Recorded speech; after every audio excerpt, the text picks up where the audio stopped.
And as we went into the summer of 2011, my wife became really sick. And after a day or two, it wasn't gone. It was actually worse, and it just kept happening.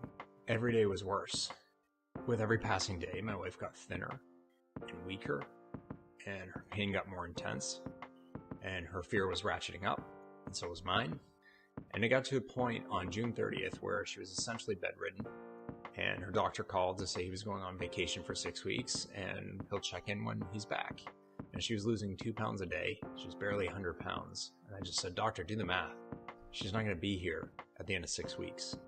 And I walked back into our bedroom. I saw my wife in bed, and my son was there, and he was looking at her.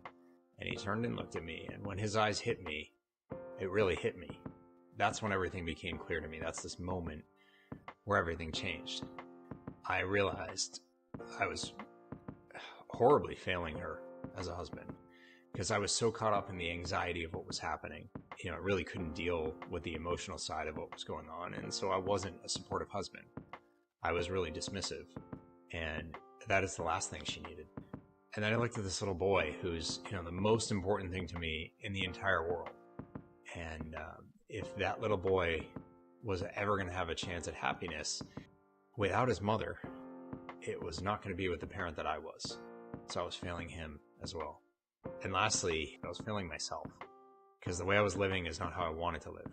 I couldn't see past the need to fix and stop and make everything different, to realize, you don't have to be in this kind of pain all the time. Somehow, some way, despite all these moments where you think it's a terrible end of the world kind of situation, you're still standing.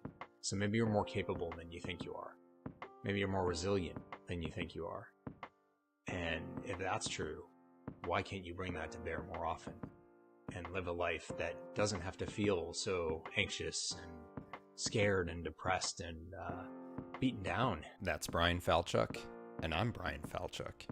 The Do a Day Podcast, where you hear from the most inspiring people who have been through hard times, overcome them, and have turned around to help others with what they've learned.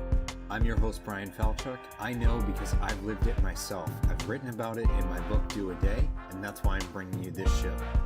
Remember, today's a new day. Go out and do it.